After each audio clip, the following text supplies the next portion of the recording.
าพบรรยากาศตลาดนัดบ้านเตางอยอำเภอเตางอยตลาดนัดวันพุธพี่น้องวันนี้ตลาดนัดวันพุธ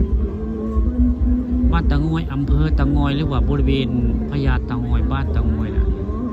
หรือว่าตลาดนัดพญาเตางอยกับแม่นะพี่น้องด้านหลังของพญาเตางอยวันนี้มีตลาดนัดในวันพุธวันนี้ตอนเช้าวันนี้ผู้ค้าปานคำพาชมพามาเบิ่งพามาชมตลาดนัดวันพุธบ้านเตางอยอำเภอเตางอยหมู่นี้ก็มีจักมีการเลือกเสื้อผ้าหลายในคุณหมู่นี้นี่เชิงหน้านี่ข้าเจ้ากำลังเลือกเสื้อผ้าได้เลือกเสื้อผ้าอยู่บริเวณตลาดนัดวันพุธบ้านเตางอยอำเภอเตางอยเลย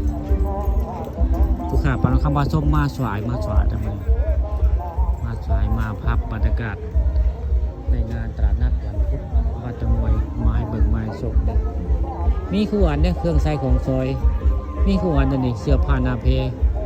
กุญกุญแจเครื่องใช้ครอบครัวมีหมดนะให้อยู่ในกินครบว่าง่ายใครได้เสื้อผ้านาเพให้อยู่ในกินมีได้มีเฉพาะวันพุธพี่น้องวันพุธกับคนสีมาหลายได้ขายได้อยู่ในกินข้างหน้าก็เป็นภาพบรรยากาศอันบริเวณน้ำพุเตางอยได้ข้างหน้าไปนี้ย่างกายรถไปนี่เกิดจะมีน้ำพุได้เพราะว่าหมู่นี้คือพญาเตางอยบ้านเตางอยได้ตอนเช้ามือปานคำมาส่งมาบริเวณตลาดนัดพญาเตางอยหรือว่าบริเวณอบต